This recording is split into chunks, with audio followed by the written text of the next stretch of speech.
Welcome to Next on the Tee with Chris Mascaro, the show where you get the inside access to the best minds in the game. Each week, Chris has the privilege of chatting with top instructors, legendary players, course architects, and industry insiders. If you're looking to improve your game, gain a new perspective, or just hear some incredible golf stories, you are indeed in the right place.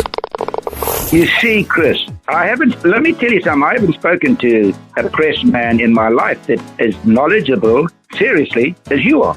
Never. You do such a great job. It kind of makes me feel good all of a sudden. You do so much for the game. You're so kind to all of us that are out there in the game. You know, we need more people like you in the game of golf. Thank you for pressing play. Now, grab your clubs, step up to the tee, and let's get started. This is Next on the Tee. Hi, folks, and welcome into this edition of Next on the Tee, where golf legends live and your game gets better. I'm your host, Chris Mascaro, and I'm so grateful that you're here and taking the journey with me again this week. This time around, I've got some great friends that I'm excited to share with you, discussing news from around our game, plus some game improvement tips from two of the best instructors in our game. And I go a little homer on you this week as I hop a ride with my friend Paul Alexander from 93.7 The Fan up in Pittsburgh. We talk some hometown sports, plus how he's keeping the rust off his golf swing this winter up there. But like I say, he's sandwiched in between two of the best instructors in our game, and of course Tom Patri is one of those. The other sits inside the top 10 of all instructors, according to Golf Digest, and that's Martin Chuck. So Tom's going to lead things off, fresh off being at the PGA Merchandise Show where we got to spend some time together. We'll hear about some of the great new technology that he saw while he was there. I get his thoughts on playing the right golf ball for your swing and why that's important. Plus Scotty Scheffler picking up right where he left off last year. I mean, the guy is just simply amazing. The things that he's accomplishing are definitely Tiger-esque, so we'll get into all of that. And if Blade's not winning that tournament, Blade's Brown, you saw the guy, he's a high school senior, should be in chemistry class when he's out there playing on the PGA Tour. If not winning that, might have actually been the best thing that could have happened for him. You'll hear why. And you'll hear that and so much more. Tom is great. You guys know that. We get into a lot when he joins me. He'll be here in just a moment. Then Paul jumps in. We talk Steelers, Penguins, Pirates, a little Winter Olympics, and we look back at the miracle on ice. Plus, we sneak in a little winter golf talk as well. Then in part two, be sure to come back for that because I have the privilege of spending more time with Martin Chuck. Martin tells us if you only have time to work on one thing with respect to your game, what that one thing should be. I get his thoughts on if we're starting to get to the point where the data is we're all just in data overload from all the tech that we have available to us now. I learned at the PGA show that TrackMan is coming out with 9 new data points. I can't imagine 9 more things we need to have data points for, but they're doing it. Martin weighs in on that. He shares what role confidence plays in becoming a great ball striker. Plus, when we go to the range prior to a round, we need to have a plan, and that plan should be thinking about the critical shots that we're likely to face that day. And those are the shots that we should be warming up, practicing too prior to going to the first tee. And that is such a great tip if you've got a nemesis hole out there, right? You should be having that in your mind, starting to play the shot that you know that you're going to need to play, practicing that so that when you get there, well, you've already hit that shot a whole bunch of times today. Just go ahead and let it go. Martin's fantastic, and through the course of the conversation, you're going to hear why he's number 9 on the Golf Digest list. So be sure to come back for part 2.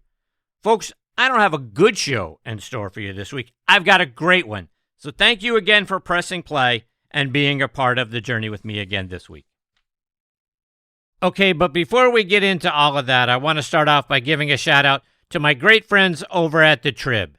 TribLive.com is the leading news website in Western Pennsylvania with news around the clock, Pittsburgh pro sports coverage, a high school sports network, and a podcast network, which is where you can find Next on the Tee. Bookmark TribLive.com or download the Trib Live app for free and stay up to date with the latest news from Western Pennsylvania and beyond. I also want to talk about our friends over at the Pittsburgh Brewing Company and Iron City Beer, a brand that I have loved my whole life and started drinking when I was 21 years old, of course. Whether you're a hacker or a scratcher, the secret to a successful day on the links is knowing when it's time to grab an iron, even if that means keeping it in the bag till the 19th hole. If it's been a while since you've reached for Pittsburgh staple beer, it's time to revisit Iron City. Thanks to their incredible new facility in Creighton, the best-tasting Iron City beer ever made is now available at a course near you. Iron City pairs well with any lie and sky and serves as a friendly reminder that there's always next round. And because it's never too early for chocolate, their double chocolate Bock is back for the season, and it's the perfect companion for a cozy winter evening. Check out all of their wonderful beers and their gift shop online by going to pittsburghbrewing.com. And this year, get ready to experience a game like never before at the Keep, the brand new Bill Bergen and Reese Jones co-designed course at Macklemore. Nestled high atop Lookout Mountain, the Keep offers breathtaking vistas that are made even more spectacular as the autumn colors paint the landscape in rich hues of red, orange, and gold. With its challenging layout and awe-inspiring views, every round here is an unforgettable adventure. Whether you're taking on the signature holes or just soaking in the scenery, the Keep is where your best golf meets nature's finest backdrop. So grab your clubs and join us up at Macklemore. The Keep is open and it's waiting for you. Okay, now back from his incredibly busy agenda at the PGA Merchandise Show is our Rockstar Resident Director of Instruction, Tom Patri. As you know, Tom was a two-time first-team All-American at Florida Southern and the Division II National Champion in 1981. He was inducted into the Sunshine State Conference Hall of Fame, turned pro and played professionally from 1981 to 1988 pretty much all around the world. He later became the Director of Golf Instruction at Westchester Country Club. He's been named the Teacher of the Year everywhere he's been, and he was recently named by Golf Magazine as a Top 100 Alumni Instructor. So I am incredibly honored to have the great man back with me again this week here on Next on the Tee. Hey, TP, how are you, my friend? Jesse boy! There you go. See, I like that. There's a little enthusiasm. Okay, so I'm going to turn the table on you. Uh-oh. You always get the ask the questions. I've got a couple of questions for you. You do? Yeah, you have a couple of This is my show. You don't get to ask me questions. Yeah, well, it's really in question if it's your show. Because we generally carry you, so let's not get carried away. Oh, listen to you. Yeah. Mike McCarthy. Yeah. Yeah. Yeah, I'm underwhelmed by the Mike McCarthy. I got Paul Alexander coming on from 93.7 The Fan in Pittsburgh in segment number 2. We'll get all into this. Yeah, I'm a little underwhelmed. Now, depending on whether what I've heard is true or not, because I was sort of really pulling for Chris Shula, the defensive coordinator from the Rams. Now, they just went out and gave up 31 to Seattle in the NFC Championship game, so maybe I should rethink that. But I was thinking, young guy, that seems to be the model that the Steelers have, right? If you go all the way back to Chuck Noll, he was a young guy, offensive coordinator, offensive line coach for the Cleveland Browns, came in, right, was there for 100 years. Then Bill Cowher, young defensive coordinator from the Kansas City Chiefs, brought him over. He was around for 100 years. Mike Tomlin, almost an unheard of guy from Minnesota. No one really knew who he was. Young guy, was around for 19 years. So you figure, well, that's the model, right? We're gonna go young, and Shula is gonna be the guy. Maybe Shieldhouse, who is the pass game coordinator from the Rams. Two young guys. We're probably gonna go that way. Good. Let's start over. Let's get younger. Mike McCarthy, I mean, I get it. Look, he's from Pittsburgh. I watched the press conference, tearful, very appreciative of the opportunity, gets to come home and be the head coach of his hometown team. How much better can that be, right? Good for him. I just feel like we got the same guy. I mean, he's won a lot of regular season games, not a lot of postseason games. I just feel like we traded one coach for the other coach. Are you done? Yeah, I'm done. Okay. And what about the quarterback position? Yeah, so here's the thing. I heard the name Will Howard 2 or 3 times during the course of that conversation today in the press conference, which excites me because I'm a Will Howard guy. Guy won a national championship at Ohio State. Not an easy thing to do. Didn't get an opportunity. We haven't seen him play at all since putting on a Steelers uniform outside of practice. And remember, training camp, I think he broke his index finger, and we never even got to see him play a preseason game. So I get why everyone is a little, he was a 6th-round pick. People not that sold on him. Last I checked, though, TP, and you and I've had this conversation, Brock Purdy, he was Mr. Irrelevant, 7th-round pick. Last guy picked in the draft. That guy's pretty good. We all know the Tom Brady story and all that sort of stuff. So I don't feel like just, he fell to the 6th round for a reason. Well, maybe. I don't know. So I'm a Will Howard guy. He's just a wonderful kid. And he's said all the right things all along the way. He won a national championship. I think the guy deserves an opportunity to see if he can play or not. Malik Willis. Yeah, look, Mike Tomlin was high on Malik Willis back during the draft. Remember, we ended up going Kenny Pickett instead of Malik Willis. Kenny who? Yeah, exactly. Not the wisest of picks. That didn't go well. No. Listen, you could say Kenny Pickens on paper had every bit the pedigree that Will Howard has. Yeah, he didn't win a national championship, but yeah, he was a good quarterback. There's no question. Okay. So we'll see. I mean, hey, look, if you told me right now that the Steelers are going to go out and sign Malik Willis, they're going to give Will Howard a real opportunity, and then you've got Mason Rudolph as your backup quarterback, and if all else fails, I'm okay with that. I'll go into training camp in 2026 with that and see what happens. I'm all about it. Okay. What else you got? I was going to go to bed now, but go ahead. Can I take over the show? Can I take my show back now? Jesus Christ! I mean, you just dominated it for 5 minutes. I said 2 words, and you went on a rant. Go ahead. All right, so we're switching gears now. So we got to actually spend time in each other's presence at the PGA Merchandise Show, which was very odd. So tell me, that was the first day, first morning. We spent about an hour or so in the podcast radio desk table, whatever they had set up out there. And then we didn't see each other for 2.5 days. So over that course of time, would you see anything catch your fancy? I'm all technologied out. I mean, I kept on seeing some cool technology, some 3D stuff that was interesting, and you go through all these different adorations of 3D and the latest and greatest video and launch monitors, and TrackMan's doing an upgrade, and they're going to add data points. And I kept on looking at it going, I got Mr. and Mrs. Smith walk in here, and let's say they're decent club players. Let's say they're mid-teen handicaps.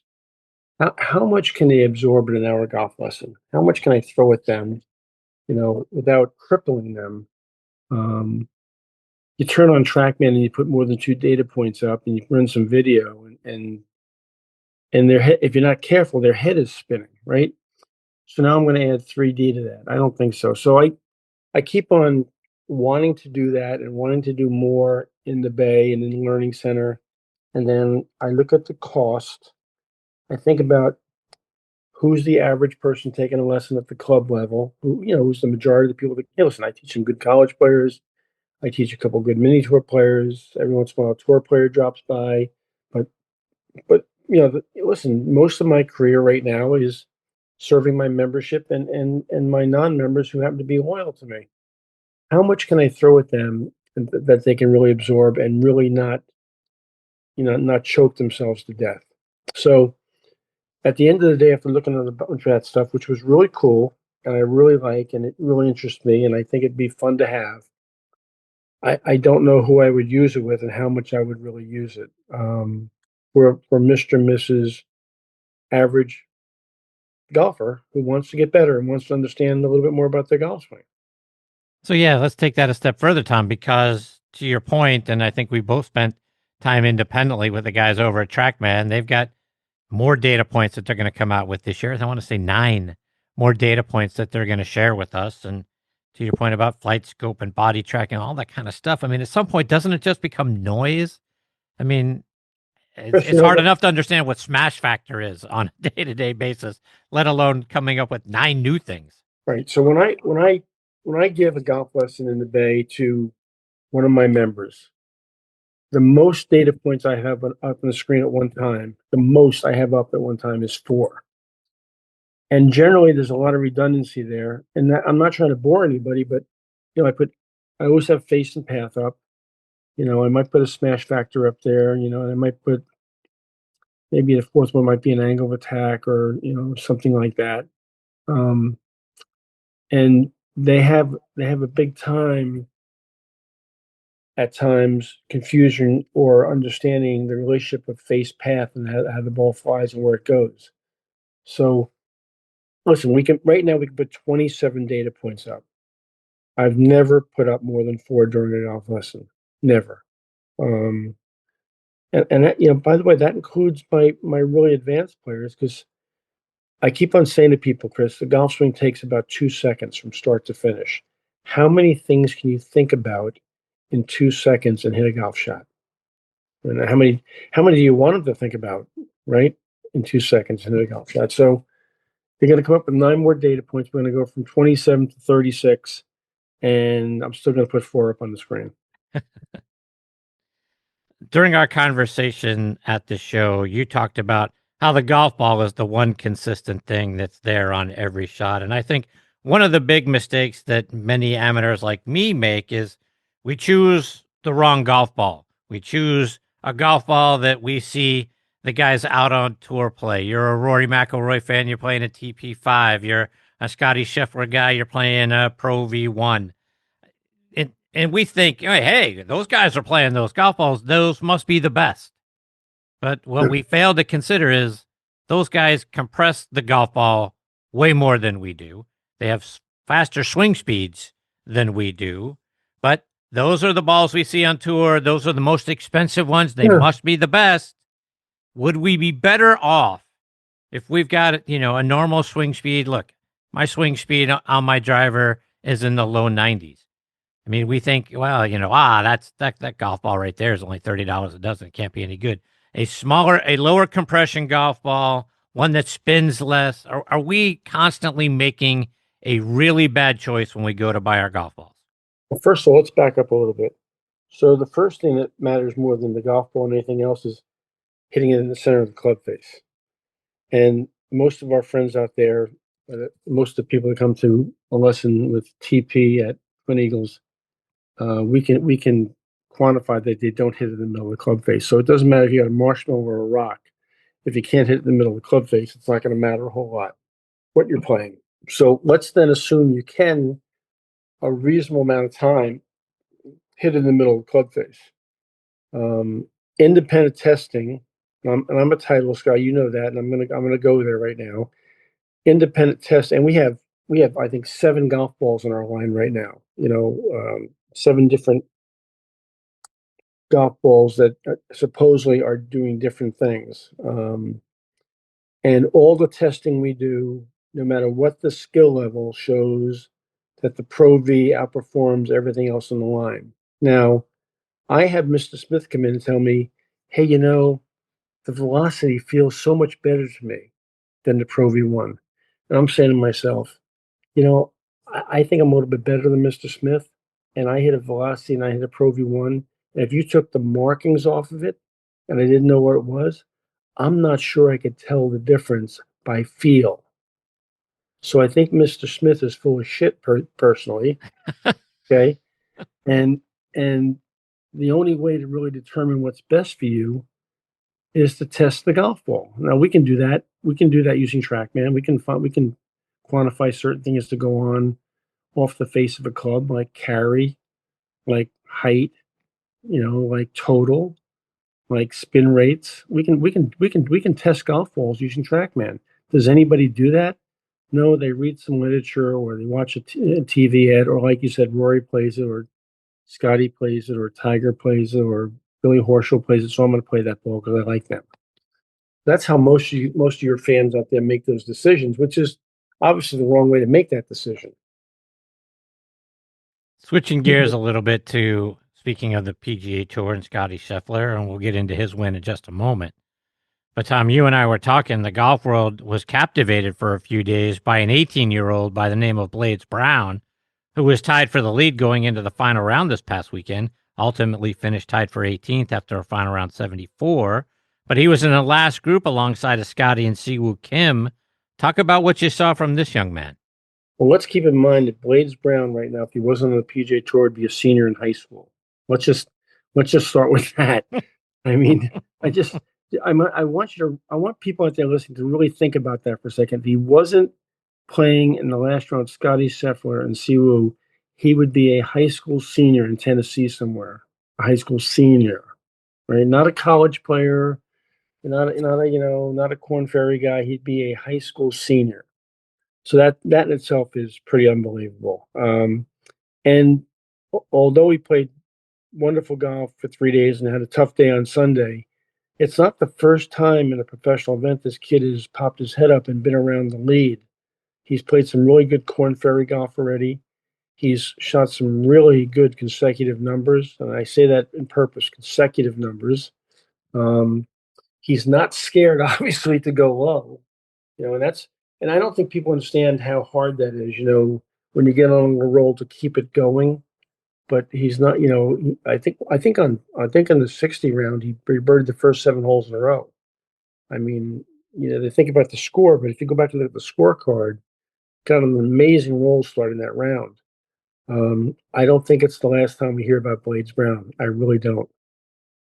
He praised how good and underrated, by the way, he thought Scotty Scheffler's short game is. And he said that's something he's going to go work on, which I know you appreciate hearing very much.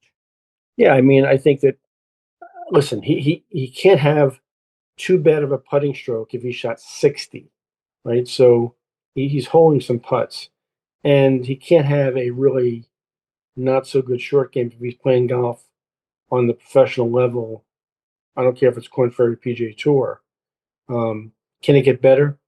I appreciate the fact that he thinks it needs to get better. It probably does, but it's not bad. I mean, I always tell my folks at the club, Chris, the worst short game on the PGA Tour is better than any short game they've ever seen at their club, ever. It's not even close. The best short game they've ever seen at the club, the best, on the best day, isn't as good as the worst one on tour. These guys are so good. I'm going to call it inside 50 yards, not even 100, and certainly inside 30 yards. It's a joke how good they are. It's a joke. We talked now about Scotty being in the rarefied air with Jack and Tiger. One thing we always say about both of those guys is how intimidating they were. When they got to the top or even near the top of the leaderboard, other players started falling by the wayside. And at one point on Sunday, the only 2 guys on the golf course who were playing over par were Blades and Siwoo Kim. Players fall back because they think they have to do things that they're not capable of. That's what they did when they thought, Jack was around the top of the leaderboard, or certainly when Tiger was near the top of the leaderboard. And now you can start saying about Scotty. I mean, talk about the intimidation factor, because Scotty, to me, Tom, feels like a tank. He's just going to keep on rolling. He's going to keep on rolling your way. He's going to run you over, and he's going to run to the top of the leaderboard, and he's going to win by 3 or 4. To me, that's the guy who Scotty is now. And I feel like he is going to do the same things that Jack and Tiger did to Fields. He's just going to intimidate him and just steamroll him because he's just that much better. Yeah, I think that, I think that the head game, we got to get Dr. Bob Rotellin on this one, or Dr. Bob Winterson on this one. The head game's incredible. You go to the first tee as a world-class player. Siwoo, this kid Blades Brown is no slouch, obviously, and a host of others that were in contention in that last round. Listen, they're great players, not good players. They're all great players. But this guy tees it up, and everybody kind of gets out of the way. We'll have somebody come along here at some point that challenges the king on his throne. It is always going to be the next one, Chris. I mean, we forget about the year Vijay Singh had way back when Tiger was in his prime, and I think he won 7 times one year, and Vijay had no problem standing up and saying, I'm just not scared of this guy. And it takes that kind of mindset, and we haven't seen that person yet really challenge Scotty. We haven't seen who that is yet, or would stand up and feel that way. But there will be someone. The talent pool out there is deep. There will be someone that comes along and stands up to him. Right now, that person doesn't exist. Speaking of Blades Brown and his future, Jack always said that not winning the 1960 U.S. Open when he was an amateur was the best thing for him. He finished second to Arnold that year because it might have made him overconfident winning at such a young age, and that he needed to better learn how to handle the back nine pressure. That was obviously a major, but just in general, learning how to deal with the pressure better. Could you see a similar lesson for Blades Brown? He's gone through the experience now of being in the final group, staring down Scotty Scheffler. Could not winning actually be better for him than had he won on Sunday? There's that marvelous host of Next on the Tee making a great point right there. That's why we love Chris Mascaro. And you're absolutely right. I think those lessons. We saw young Tom Watson go through that, right? We've seen numerous great players have that early disappointment and then all of a sudden, just bust through. Would it be a shocking thing if 3 years from now, Blades Brown came down the last 3 holes at Augusta and beat Scotty Scheffler by a shot? Oh, I don't think it'd be far fetched. I mean, that's the kid is a racehorse. I mean, he's a thoroughbred. You wouldn't be playing that kind of golf at 18 years old if he wasn't. Now, on the other side of that, we talked about this off air this morning. It could be a flash in the pan too, right? We've seen that youngster come along in the past, and we just got so excited about somebody, and then all of a sudden they vanished. They just disappeared. So we don't know that yet, but somebody's going to come along and learn that lesson. I think this kid is for real. I think if that's true, if he is for real, that you're right. That lesson he learned on Sunday will be well received, and he'll make corrections, and he'll be better off for it. Only time will tell. Speaking of that, and I'm sure you remember this 2 years ago at this very same tournament. Oh, by the way, Nick Dunlap won when he was an amateur, right? I knew you were going there. I knew you were. So he wins, right? He ends up turning pro shortly thereafter. Had some wild up and downs in his career since then. He won the Barracuda Championship later that same year, but last year he only made 13 out of 25 cuts. Mm-hmm. So to your point, on the opposite side of the coin, right? Can winning like that, all of a sudden, now you've got a lot of pressure. You've got the expectations that come along with winning. Does that put too much pressure, particularly on a guy like Blades Brown, to your point, who should be in chemistry class right about now, as opposed to playing out on tour? Could it also be a career record? Yeah, and I think there's a good example, Chris. The Nick Dunlaps of the world versus the Blades Browns of the world versus where else you want to throw in there at an early young age. Everybody handles it a little bit differently. I think it's a choice you make. I think it's actually a choice you make, and pressure is self-induced. And the head plays funny tricks on us sometimes, both good and bad. And Nick, obviously, so far, listen, he's a very fine player. He wouldn't have done what he's done so far if he wasn't a good player, but he hasn't handled it particularly well. I mean, he shot some horrifically high scores last year on different occasions. I think one of them was 87 or 88 somewhere, if I'm not mistaken. You can check it. I mean, I can't picture somebody with that kind of talent. I don't care where we are, what course we're on, or what the conditions are, shooting 88. So he lets it get sideways sometimes, and that's not a good sign. I want to go back to Scotty for a minute, because right out of the gate, he gets his 20th tour victory. He's the player of the year, right? The last 4 consecutive seasons, been player of the year, picks up right where he left off, won by 4, becoming only the 3rd player to ever reach 20 wins before turning 30 years of age. I think we know who the other 2 were. But the way we talked about it yesterday, the way that you mentioned, kind of ho-hum, kind of a yawn. Scotty wins again. He does it by 4 strokes. Oh well. It's not taken, I don't feel like, in the same way that Tiger was. Now look, Tiger pulled off unbelievable shots. I mean, he had shots from places that no one could have ever dreamed someone could pull off. He snaked in putts from all over the place that got the crowd roaring. But Scotty, like I say, he's the machine. I mean, down the middle, on the green. I mean, 5 feet, he pours it in most of the time and goes on and he ends up winning. I mean, look, he made 9 birdies on Sunday, only one of which was from more than 5 feet. The guy is unbelievable, and we kind of yawn at what he does. but he actually does all the things that we all wish we could do. Hit fairways, hit greens, hit it close, make the birdie. And now we're thinking it's boring golf. Yeah, not that this is a great comparison from an overall career standpoint, but there was a guy back in the early to middle and late '60s named Billy Casper, and he was playing at the same time as Jack Arnold and Gary, and never really got, I don't think, the credit he deserved for the quality of golf he played. Won a couple majors, played some wonderful golf. It was a shot maker, a great putter. But he was kind of a quiet, he was a Mormon, very, very reserved guy. Wasn't flashy, didn't dress very flashy, kind of went about his business and disappeared into the sunset. And Scotty's kind of that way too. Scotty doesn't have, he's unbelievable talent, incredible. He is a unicorn, no doubt about it. But I got to tell you something, from a pizzazz standpoint, he ain't got it. He just hasn't got it. He just, the interviews are kind of docile. The sound bites aren't very good. I love my wife and my kid. I've heard it every single interview. I got it. I know you love your wife and your kid. Congratulations. I mean, but it just, he's not Tiger. He's not Seve. He's not Arnie. He's not even Jack in terms of, appealing to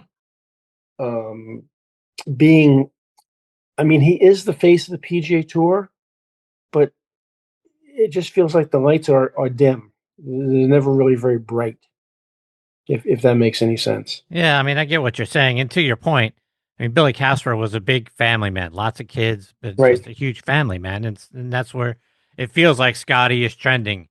To your point about, I love my wife. I've got, the baby and everything and, the family side. Which is terrific. It's terrific, but it's not, I'm sure the guys at the tour and headquarters wish he'd like, go on a rant at some point and do something crazy, He got arrested once.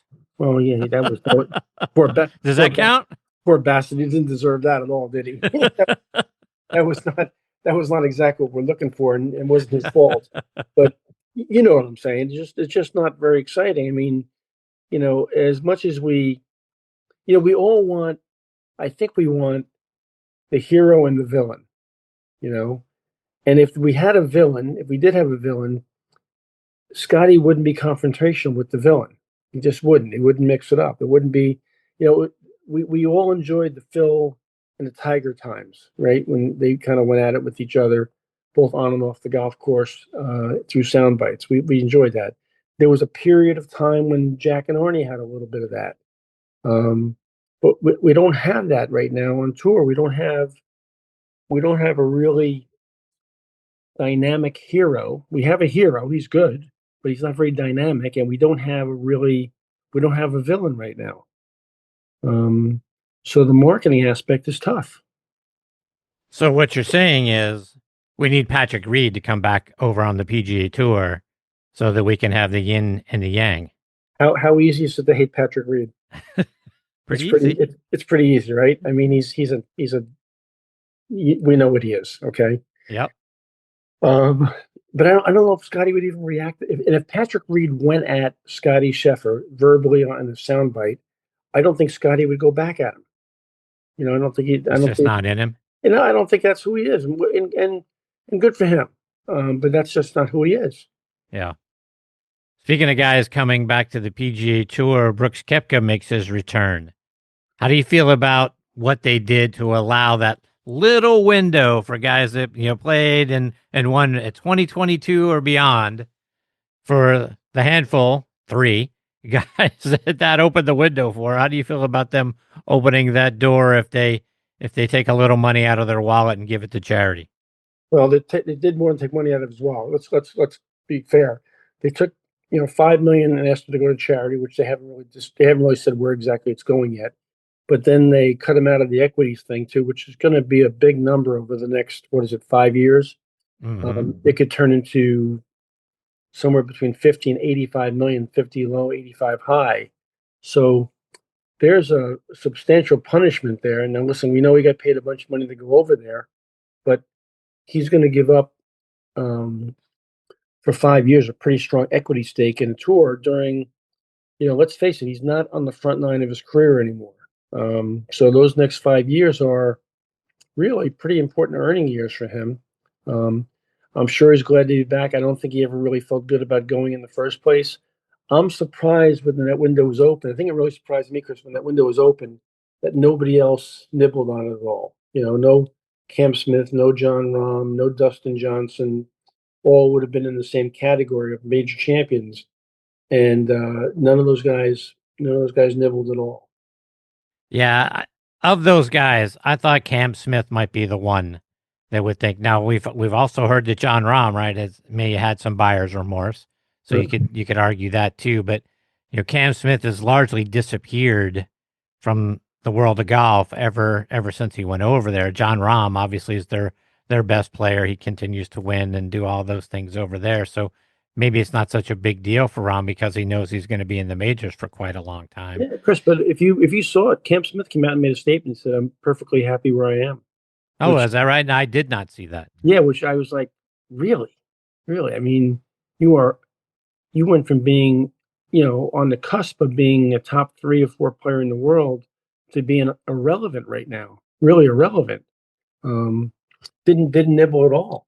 Yeah, that very surprising to me. Yeah, me too.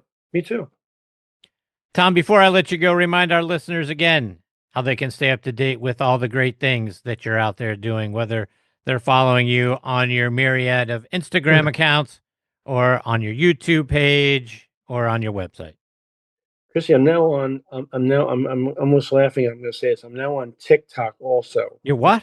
Yeah. TikTok. You're a TikTok guy now? Now on TikTok. Wow. I know you're not, so you probably weren't aware of that. Instagram, TikTok, Facebook, LinkedIn, the website, of course, is just tompatri.com. But every other Tuesday night, I am blessed to be on with the greatest golf podcast host on the planet, Mr. Chris Mascaro.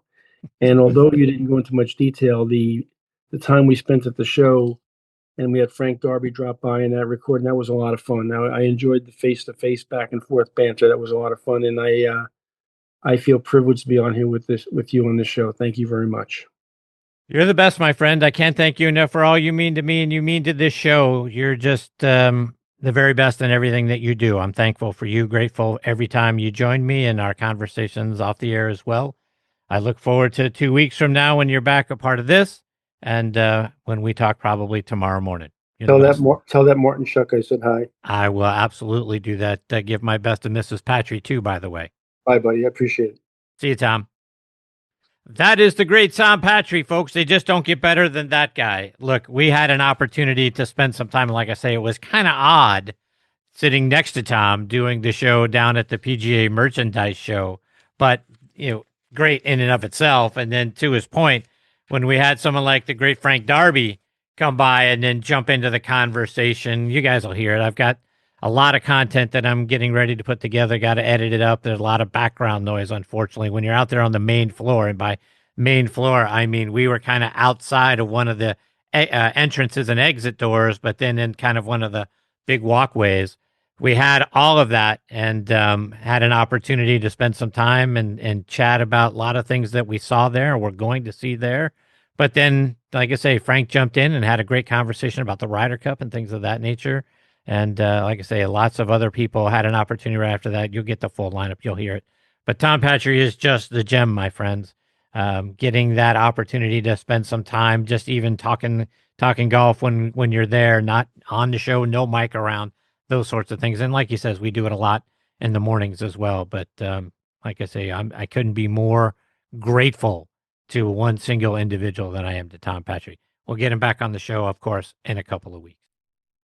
Okay, coming up next is our good friend Paul Alexander. He jumps in for a few minutes. But before he does, I want to remind you about our friends over at On Point Golf and their out-of-this-world On Point Golf Ball Marker. And if you don't have one, folks, you really need to go check it out at onpointgolf.us. Get the #1 ball marker in the game of golf. On Point is the only 3-dimensional ball marker out there. with alignment technology and a removable coin that is approved to use according to the rules of golf. As you know, putting is all about line and pace. Mark your ball with OnPoint, engage with your three-dimensional ball marker, and have more confidence in your line, execute the putt, and you're going to lower your scores. Do what the likes of Jim Furyk, PGA professionals, and amateurs alike are doing now. They use the number one ball marker in golf and they lower their scores. You know Ken Duke and Thongchai JD.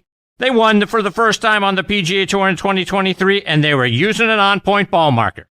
Get yours at onpointgolf.us and make more putts. And oh, by the way, you can also customize the removable coin for any club, event, or corporate outing. They make really great tee gifts and custom products. That's also going to help lower your score. I use OnPoint ball markers. Mine is black and gold, 3D black golf ball with a gold line down the middle to help me line up my putts. It's like having a 15th club in my bag. It's helped my game. Why wouldn't you let it help yours? Again, onpointgolf.us. See what I'm talking about. Order yours today. And folks, if you haven't tried 2-Under yet, you really need to. Why? Well, from the first tee to the clubhouse, 2-Under's Joey Patch is going to keep you comfortable and locked in all round or all day. Build your own bundle by going online to 2under.com. That's the number 2UNDR.com, and you're going to save 20%. And are you tired of boring golf clothes? Well, Sunday Swagger's changing the game with premium performance apparel that delivers the look and feel of $100 polos for much, much less, while never sacrificing style for comfort. Their bold polos, shorts, and outerwear feature 4-way stretch and moisture-wicking fabric that moves with you, whether you're crushing drives or you're crushing happy hour. With over 300 unique designs and vibrant colors ranging from their bestsellers like Jawbreaker to exclusive collaborations like Guinness, Sunday Swagger offers something for everybody. And their matching prints for couples, families, and children are flying off the shelves. You might even recognize some Sunday Swagger designs in popular Hollywood movies and TV shows like Happy Gilmore 2. How about that? Sunday Swagger is guaranteed to turn heads and spark conversation. Visit sundayswagger.com and join the Sunday Club for exclusive drops and member benefits. Sunday Swagger. It's your swagger. Embrace it. Own it. Okay, now next on the tee with me is not only one of my all-time favorite guests, which is obvious by the number of times that he has been gracious enough to join me, and that number is now up to 32, but he's also one of my favorite people on the planet, and that is Paul Alexander. You can hear his wonderful golf show Going Low on 93.7 The Fan up in Pittsburgh. He also hosts the Pirates and Penguins pre- and post-game shows, plus a daily call-in show, and as I've said for years, nobody knows Pittsburgh sports like Paul does. He has meant so much to me, not only as a guest, but also as a mentor and a friend. I've long admired the style with which he conducts his shows, and I couldn't be more thrilled that I get to spend some more time with him this week here on Next on the Tee. Hey, Paul, how are you, my friend? You know what, Chris? I'm hanging in there. We are in the middle of like an Arctic tundra kind of situation, man. We're going down to 5 below tonight. Oh, my goodness, really? Yeah. I made a post, and I love to have something that appears like it should have Scotty Scheffler's name in front of it. -5. Oh, that's brutal. Oh, it's awful. All right, so we got to jump right into it because, unbelievably, the Steelers have a new head coach. I was so excited. I thought that was never going to happen, but they finally go out and do something different. Hopefully they can become a little less mediocre in the future. Mike McCarthy being introduced today as the new head coach. How do you feel about the Steelers hiring him? Well, it wasn't my choice, I'm going to be honest. When it comes to personality and quality of a human being, you couldn't find a better candidate than Mike. I've been lucky enough to play golf with him a couple times. He is one of my all-time favorite people. He is pure Pittsburgh. I mean, there's not a more Pittsburgh guy. His whole family there, his mom and dad. He got so emotional during the press conference. I don't think he could believe that he was standing there in front of everybody as the new head coach of the Pittsburgh Steelers, and he was overwhelmed with emotion. And even though there was, you know, now assuming that the Roonies don't care about winning because they thought that a young, young coordinator like Shula or one of these guys that were being mentioned and that they actually had talked to. They didn't talk to Shula, but they did talk to They wanted something new, bright and shiny and exciting. And, Mike hasn't won a playoff game in a while either. So, unfortunately, there was a lot of negativity. How people tuned into that live press conference today and just saw how emotional and excited he was. I think he's gonna turn this thing around. Now, granted, coaches are always measured by wins and losses. We know that, but I believe that just through today, by winning the press conference today, there's going to be genuine excitement of they really want this guy to succeed here. I think that's going to be the case. Yeah, to your point, I think when rumor came out that he was going to be the guy, a lot of folks on Steelers Nation out there and YouTube and on social media were panning this decision. They felt like they were getting the same guy back again. Like we just had a guy who could win a lot of regular season games, couldn't win postseason games, and now we got the same guy back. Do you think, based on what they saw today, that people are going to change their minds? Well, I don't know about that as best I could on X. Since Bruce Arians was forced into retirement, like that whole bogus charade that the Steelers pulled on us with BAs retiring, Mike McCarthy is an offensive guru. See, Mike Tomlin was a fraudulent defensive guru. He had the highest paid defense in the NFL, and his defense they were awful. I mean, he was not as he was portrayed to be. It's the real deal. I mean, you look what Dak Prescott did when he was healthy with the Cowboys during his time there. In his 18 years as a head coach, I think 12 years have been spent in the top 5 of NFL offenses. So his resume, his overall respect in the league, he knows his stuff and thinks that he did in Dallas that I think Steeler fans would be surprised to hear. He's not a fuddy-duddy. He embraced analytics. I mean, he got on board with the NFL's changes, toward, not necessarily just, win the turnover battle. That's all Mike Tomlin cared about. Don't throw the ball over the middle. Don't risk a turnover. Let his quarterback, whoever that may be, try to score points and win games. And we haven't seen that. And I hope he hires a nice young coordinator that he can kind of mentor and maybe turn into the next guy. I would love that. And he's going to have to hire a really, really bad dude as a D coordinator because Mike doesn't really dabble in defense. He doesn't do that. So I'm excited to see the staff. And I don't think they're not going to pay Mike what they were paying Tomlin. He was making 18 to 20 million. I'm sure Mike's not getting that kind of money. That's because the one area they've been notoriously cheap is with staff. They go get some big time assistants. McCarthy has a tree. He has a lot of guys that, he's worked with, coached with, that might love to come join him in Pittsburgh. So I'm optimistic, not overly so, but, cautiously so. As you know, I'm sure all too well, Steelers Nation has been clamoring for Will Howard to get a shot all season long, despite him not getting any reps in preseason due to the finger injury he sustained in practice. Now, I heard his name referred to a few times today in the press conference. Is this the best thing that could have happened for Will Howard's career? To be Will Howard, 6th-round pick that hasn't played a down of NFL football. So I don't bite on any of that stuff. I've been around way too long. I've seen can't-miss first-round picks be complete bums. I've seen Tom Brady win 1 million Super Bowls as a 6th-round pick. Will Howard won a national championship, but I think he's going to give an opportunity. I wanted to see him play in the preseason. I wanted to see what they had. He's a big, strong kid, says all the right things, seems to be a really great character guy. I think he has a lot of positives. I mean, this is a quarterback-starved NFL. If you have something that might be able to help us win because you're a good quarterback, we're going to give you that opportunity. And no one was overly anxious to give him that opportunity. So I've always been a Mason Rudolph guy. I think if you give Mason, the start from the go, if Aaron's not going to come back, I'm sure there's been, feelers out there to see if he's interested. I would love Mason Rudolph to actually start a season as the starter and be given ample opportunity to show what he can do. The other quarterback that keeps getting a lot of mentions and ties to the Steelers is Malik Willis, who Mike Tomlin was really high on in the draft a few years ago when they ultimately picked Kenny Pickett instead. Do you think they give Malik Willis a look-see? Well, I'll tell you what. The highlights that I saw when he was forced into action as a Packer, I mean, he has all those. He has those Mike Vick type qualities. I mean, the guy, he can throw it. He's a little bigger than a lot of guys think. He can definitely move. I think that would be kind of cool. But I think back in the Mike Tomlin, Kenny Pickett draft situation, he was blowing the ultimate smokescreen there. He had no interest in Malik Willis. That was all a game.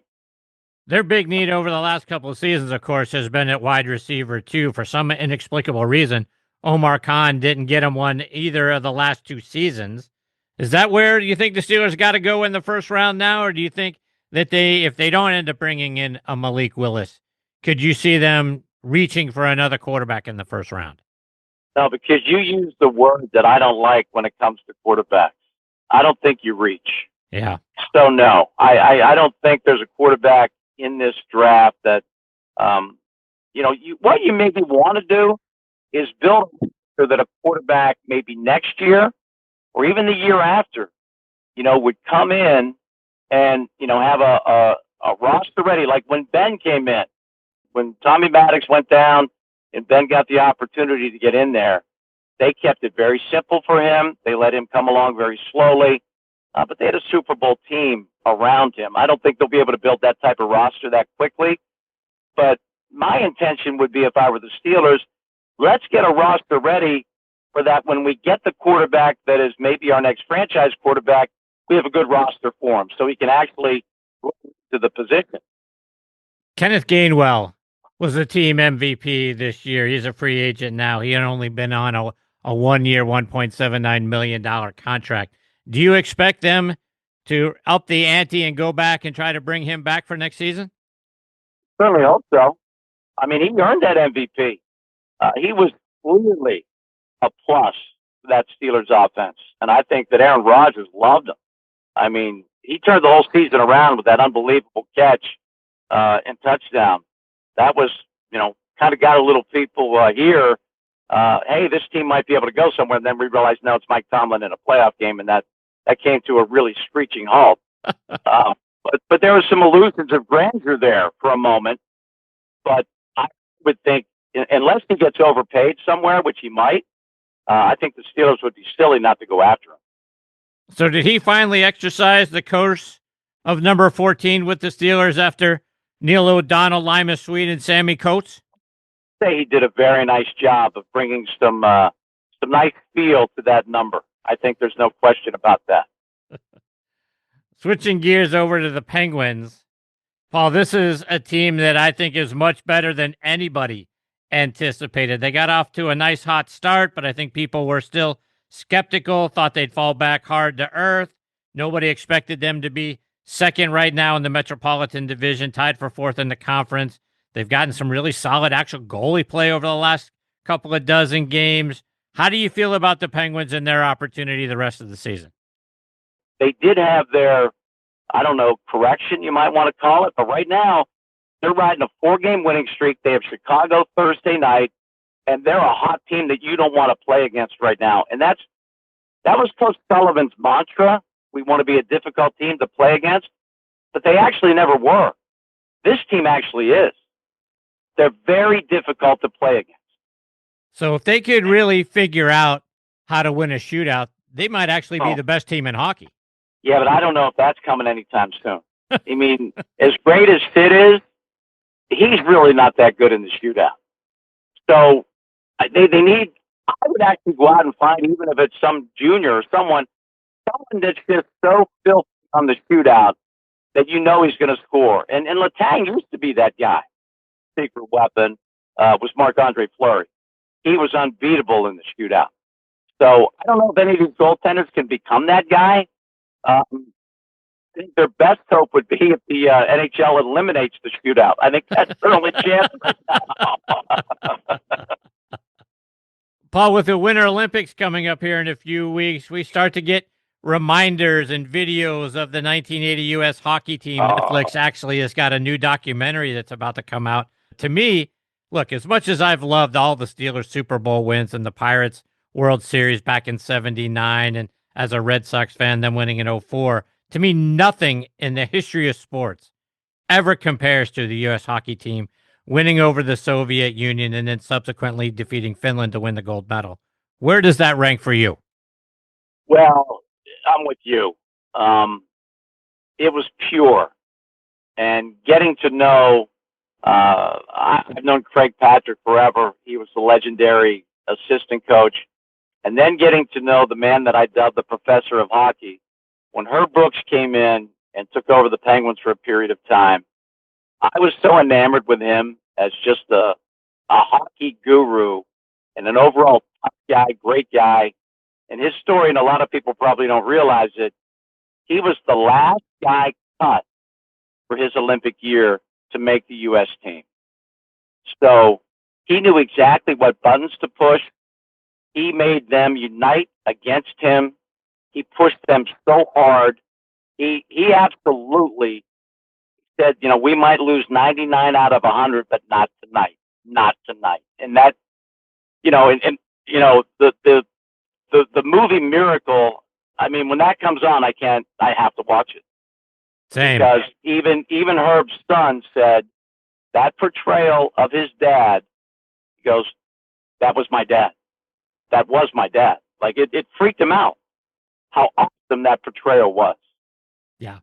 One of my all-time favorite movies and absolutely my favorite sports movie. Love it. Yeah. All right, let's switch over to baseball for a couple more before I let you go. Okay. Do we have a Pirates team that might actually threaten 500 in 2026?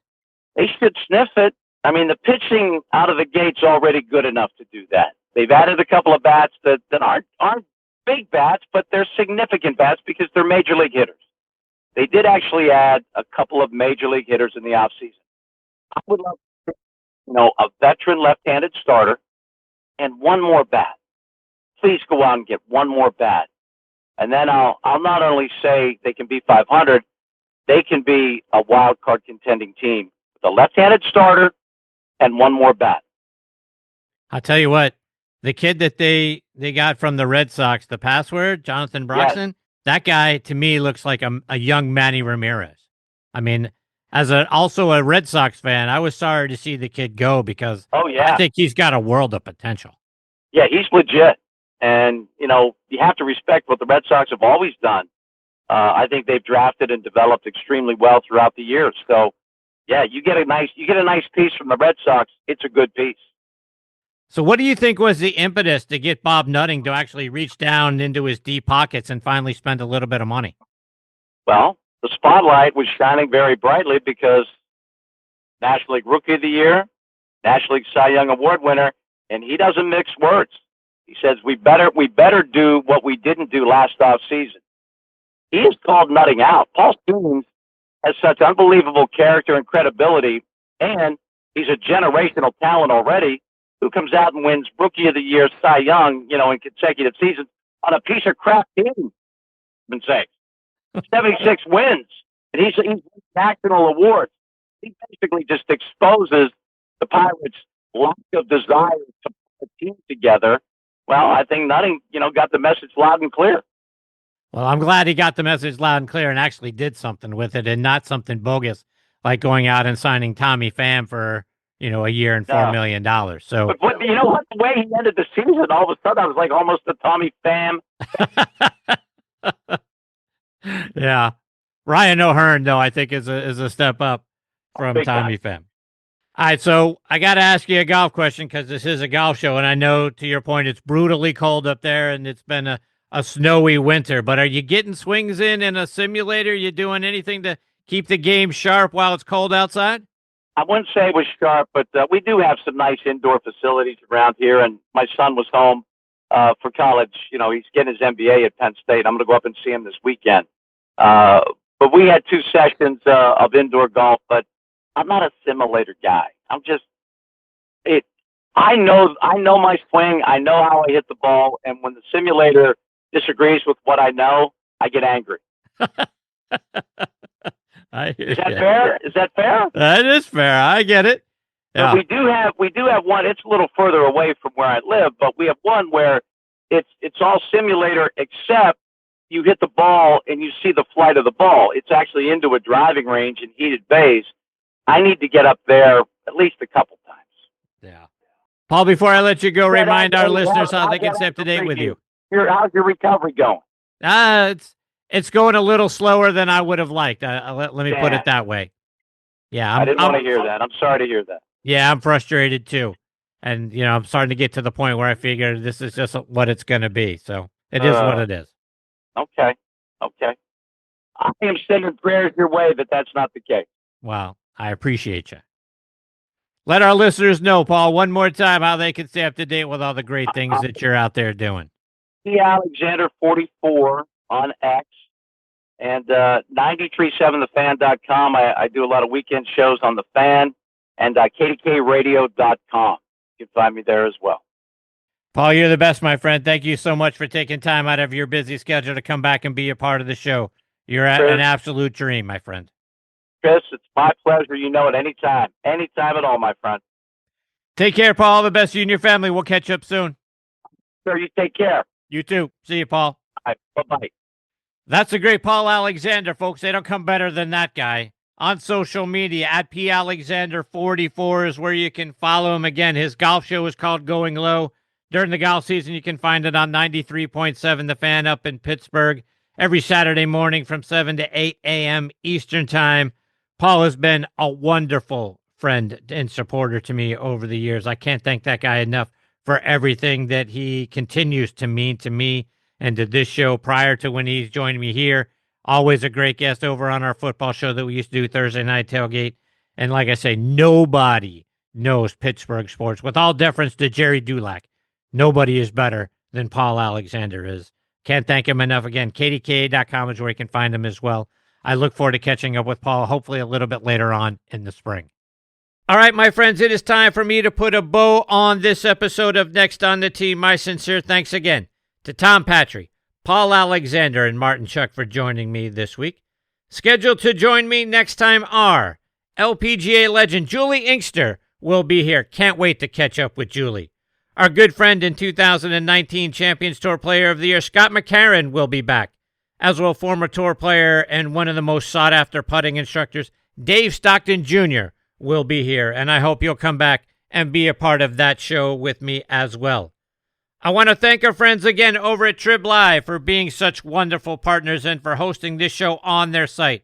For the latest news from Western Pennsylvania and beyond, including your favorite sports, go to triblive.com.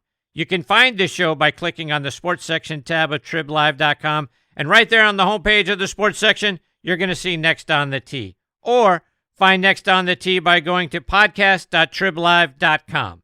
You can also find this show pretty much everywhere you get your podcast content. Particularly, we're out there on Good Pods, Apple Podcasts, Spotify, Amazon Music, and golfnewsnet.com.